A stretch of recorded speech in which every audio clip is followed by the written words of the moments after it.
कल्पना करो एक ऐसा युद्ध जिसमें जीतने वाला सम्राट ही सबसे ज्यादा हार गया, जहां तलवारों से ज्यादा इंसानियत घायल हुई और जहां से एक क्रूर विजेता बदलकर शांति का प्रतीक बन गई। यह कहानी है कलिंगा वॉर की।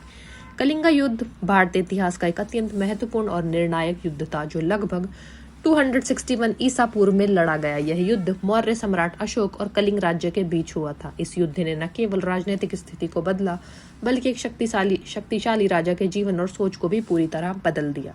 कलिंग प्राचीन भारत का एक समृद्ध, शक्तिशाली और स्वतंत्र राज्य था जो आज के उड़ीसा क्षेत्र में स्थित है।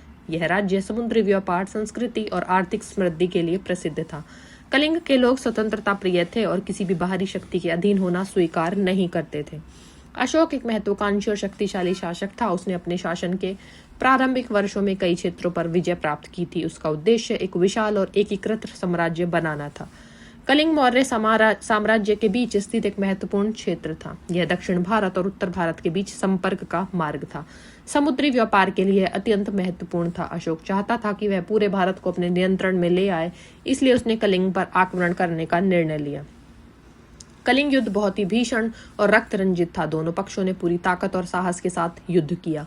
कलिंग के सैनिकों और आम लोगों ने भी अपने राज्य की रक्षा के लिए संघर्ष किया। इतिहासकारों के अनुसार लगभग 100,000 लोग मारे गए, 1 लाख लोग मारे गए और लगभग 1,50,000 लोग घायल या बंदी बनाए गए। असंख्य लोग बेघर हो गए।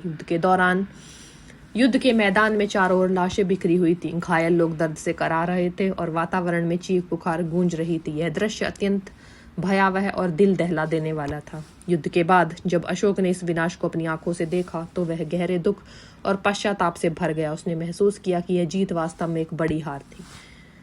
उसे एहसास हुआ कि इतनी जानों की कीमत पर मिली विजय का कोई मूल्य नहीं। युद्ध केवल विनाश और दुख लाता है। यही वह क्षण था जब अशोक का हृदय परिवर्तन हुआ। उसने निर्णय लिया कि वह अब कभी युद्ध नहीं करेगा और हिंसा का मार्ग छोड़ दिया। कलिंग युद्ध के बाद अशोक ने बौद्ध धर्म को अपनाया। उसने भगवान बुद्ध की शिक्षाओं को अपने जीवन में उतारा। इन शिक्षाओं में शामिल थे अहिंसा, करुणा, शांति और प्रेम। अशोक ने अपने जीवन का उद्देश्य बदल दिया। अब वह एक विजेता नहीं बल्कि एक धर्म और शांति का प्रचारक बन गया। अशोक ने अपने शासन में कई महत्वपूर्ण सुधार किए।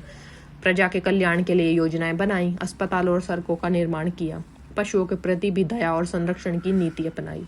उसने अपने विचारों को जनता तक पहुंचाने के लिए शिलालेखों का सहारा लिया। इन शिलालेखों में उसने नैतिकता, धर्म और शांति का संदेश दिया।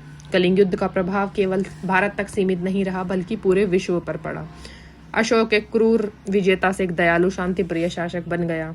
अशोक ने बौद्ध धर्म को भारत के बाहर भी फैलाया, जैसे श्रीलंका, नेपाल और एशिया के कई अन्य हिस्सों में।